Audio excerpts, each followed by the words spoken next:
കുട്ടികളെ, നമ്മൾ പല പണികളും സ്വയം ചെയ്യും എങ്കിലും പലതും നമുക്ക് സ്വയം ചെയ്യാൻ പറ്റാത്ത അവസ്ഥയാവും.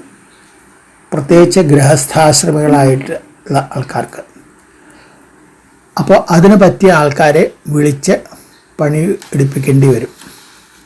അങ്ങനെ ചെയ്യുമ്പോൾ അവർക്ക് ന്യായമായ കൂലി കൊടുക്കണം. മര്യാദയ്ക്ക് നടപ്പുള്ളത് എന്താ വെച്ചാൽ അത് കൊടുത്തില്ലെങ്കിൽ അതൊരു കടമായിട്ട് ബാക്കി നിൽക്കും. അയാളിൽ നിന്ന് കടം ഇപ്പോൾ 100 രൂപ കൂലി കൊടുക്കണേൽ ഒരു 50 കൊടുത്തു വെച്ചാൽ അത് ബാക്കി 50 കടമായിട്ട് നിൽക്കുമല്ലോ.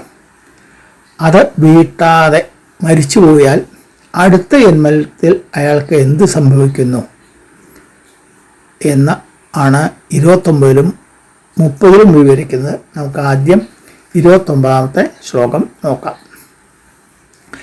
വേലയ്ക്കു കൂലി ശരിയായുതകേണം, അല്ലെന്നാലക്കടം പലിശ കൂടി അസംഖ്യമാകും.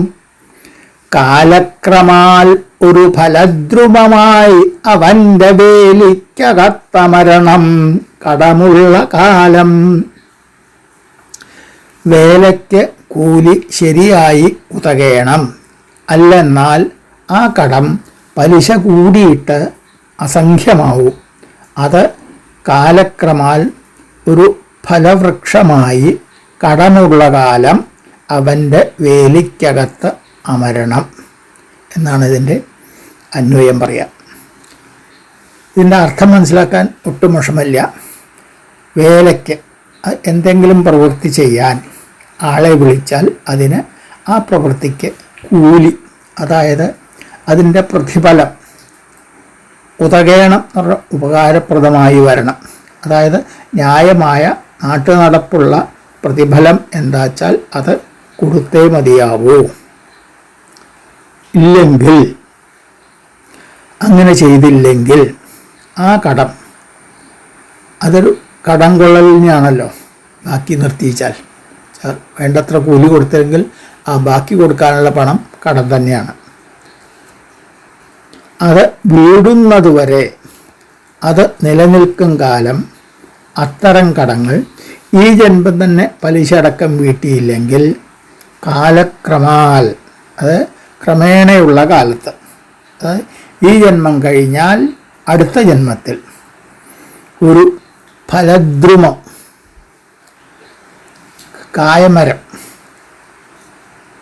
ആയിത്തീരുന്നർത്ഥം. ഫലദ്രുമായി അയാളുടെ, അതായത് ആർക്കാണോ കൂലി കൊടുക്കാനുള്ളത് അയാളുടെ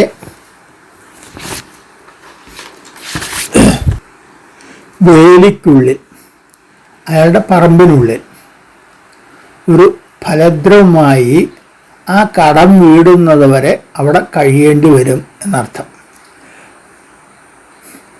ഫലവൃക്ഷമാകുമ്പോൾ ആ കായകൾ അദ്ദേഹത്തിന് ഉപയോഗിക്കാം, അതിൻ്റെ തടി ഉപയോഗിക്കാം. അങ്ങനെ കുറേശ്ശെയായിട്ട് ആ കടം വീടും എന്നർത്ഥം. ഈ വേലിക്ക് ഉള്ളിൽ പറയാൻ കാരണം, വേലിക്ക് പുറത്തേക്ക് വീണ ഫലങ്ങൾ വഴിപോക്കറോ ആരാണെച്ചാൽ എടുത്താലും അതിന് ഈ ഉടമസ്ഥനൊന്നും പറയാനില്ല. പക്ഷെ വേലിക്കകത്ത് വീണേന് ഈ ഉടമസ്ഥൻ തന്നെയാണ് അവകാശി. അപ്പോൾ അത് കാരണമാണ് വേലിക്കകം എന്നെടുത്ത് പറഞ്ഞിട്ടുള്ളത്. ആ കടം മുഴുവനും വീട്ടിൽ കഴിഞ്ഞാലാണ് ആ മരത്തിന് മുക്തി കിട്ടൂ അവിടുന്ന് എന്നാണ് വിവക്ഷ. ചുരുക്കത്തിൽ വേലയ്ക്ക് തക്കതായ കൂലി കൊടുക്കണം. അതില്ലെങ്കിൽ അത് അടുത്ത ജന്മത്തിലായാലും അത് വീട്ടേണ്ടി വരും എന്ന് ചുരുക്കം. അപ്പം അങ്ങനെ ആൾക്ക് മുക്തി കിട്ടാൻ വീണ്ടും താമസമാവും. ഈ പറഞ്ഞതിന് വല്ല ഉദാഹരണം പറയാൻ പറ്റുമോ എന്ന് ചോദിക്കുകയാണെങ്കിൽ ഉണ്ട്. അത് നീ തന്നെ കണ്ടോ, നീ സ്വയം മനസ്സിലാക്കോ എന്ന് പറയുന്ന പോലെയാണ് അടുത്ത ശ്ലോകത്തിൽ കാണുന്നത്. ആ ശ്ലോകം കൂടി നമുക്ക് ഇവിടെ ചൊല്ലാം. ചൂതം പിലാവ് പുളി തെങ്ങ് കവുങ്ങിതെല്ലാം നീ തന്നെ കാണുക, വെയിലേറ്റ് ഫലങ്ങൾ തൂകി സ്വാതന്ത്ര്യഹീനമൊരുവന്റെ വളപ്പിൽ നിന്നീയാകം ആതങ്കമേൽപ്പതിനുഹേതു പുരാതനാർണം. ചൂതം, പിലാവ്, പുളി, തെങ്ങ്, കവുങ്ങ് ഇതെല്ലാം വെയിലേറ്റ് ഫലങ്ങൾ തൂകി സ്വാതന്ത്ര്യഹീനം ഒരു വളപ്പിൽ നിന്ന് ഈ ആതങ്കം ഏൽപ്പതിന് ഹേതു പുരാതനാർണം ആണ് എന്ന് നീ തന്നെ കാണുക എന്നാണ് ഇതിൻ്റെ ഏകദേശം ഒരു അന്വയം വരിക. കഴിഞ്ഞ ശ്ലോകത്തിൽ ഫലദ്രവമായിട്ട് വേലിക്കകത്ത് അമരണം എന്ന് പറഞ്ഞില്ലേ, അതിൻ്റെ ഉദാഹരണങ്ങളാണ് ഈ കാണുന്നത്. ചൂതം, ചൂഷണം, പാനം ചെയ്യത്തക്കത് ആണ്. അത് മാങ്ങ. അപ്പം ചൂതം എന്ന് പറഞ്ഞാൽ മാവും മാമ്പഴവും മാമ്പൂവും ഒക്കെ അതിൽപ്പെടും. അപ്പം ചൂതം എന്ന് പറഞ്ഞാൽ ഇവിടെ മാവ്, പിന്നെ പ്ലാവ് ചക്ക തരുന്നതാണ്, പുളി പുളിഞ്ഞ തരുന്നതാണ്, തെങ്ങ് നാളികേരം തരുന്നത്, കവുങ്ങ് അടയ്ക്ക തരുന്നത്, ഇതൊക്കെ നിങ്ങൾക്ക് അറിയണതാണ്. അപ്പോൾ ഇതൊക്കെ ഫലവൃക്ഷങ്ങളാണ്.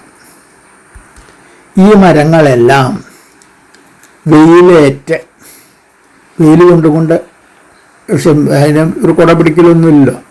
അതുപോലെ വെയിൽ മാത്രമല്ല, മഴ മഞ്ഞ് ഇതൊക്കെ ഏറ്റും കൊണ്ട് വിളപ്പുകളിങ്ങനെ നിൽക്കുകയാണ്. എപ്പോഴും ഇരിക്കുക കിടക്കുകയൊന്നുമല്ല, ഒരു വിശ്രമമല്ല, അങ്ങനെ നിന്നുകൊണ്ട് അതും ഫലങ്ങൾ തൂകിക്കൊണ്ട്. എന്താണ് അതിന് ഉണ്ടാവുന്ന ഫലം? കായാച്ചാൽ അത് കൊടുത്തുകൊണ്ട്. സ്വാതന്ത്ര്യഹീനം, ഒരു സ്വാതന്ത്ര്യമില്ല, അത് നിന്നോടത്തുനിന്ന് അനങ്ങാൻ പറ്റില്ല. അങ്ങനെ ഒരു സ്വാതന്ത്ര്യം ഇല്ലാതെ കണ്ട് മറ്റൊരുവൻ്റെ, അതായത് ഒരുവെന്ന് പറഞ്ഞപ്പോൾ നമ്മൾ കഴിഞ്ഞ ജന്മത്തിൽ കൂലി കൊടുക്കാത്തതിൻ്റെ ബാക്കിയുള്ള ആ കടം ഉള്ള ആൾ, അയാളുടെ വിളപ്പിൽ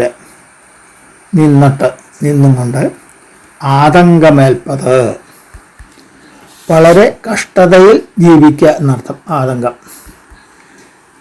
ഇതിൻ്റെ എല്ലാം ഹേതു, ഇതിൻ്റെ എല്ലാം കാരണം എന്താണ്? അത് പുരാതനാർണം, പുരാതനമായ ഈ ഋണം, മുജ്ജന്മത്തിലുള്ള ഈ കടം ആണ് എന്നർത്ഥം. അത് കാരണമാണ് പഴയ കടം വീട്ടാനായിട്ടാണ് ഈ മരങ്ങൾ ഇങ്ങനെ നിൽക്കുന്നത്.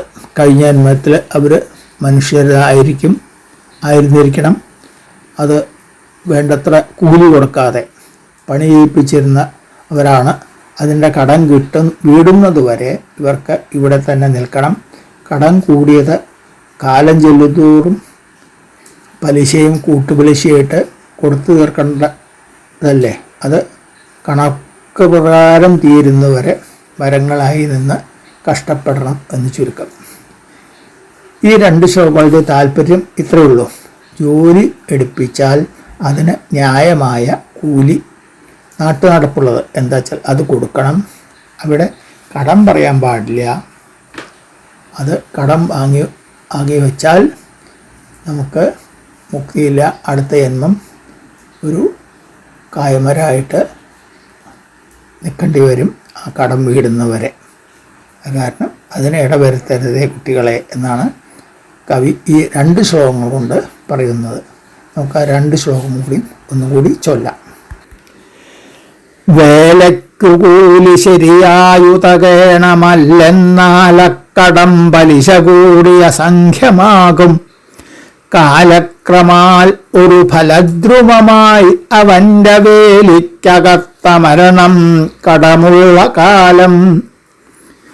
ചൂതം, പിലാവ്, പുളി, തെങ്ങുകവും ഇതെല്ലാം നീ തന്നെ കാൺക. വെയിലേറ്റ് ഫലങ്ങൾ തൂകി സ്വാതന്ത്ര്യഹീനമൊരുവന്റെ വളപ്പിൽ നിന്നീ ആതങ്കമേൽപ്പതിനു ഹേതു പുരാതനാർണം. നമുക്ക് അടുത്ത ശ്ലോകം അടുത്ത ദിവസമാവട്ടെ. ഇന്ന് ഇവിടെ നിർത്താം. എല്ലാവർക്കും നമസ്കാരം.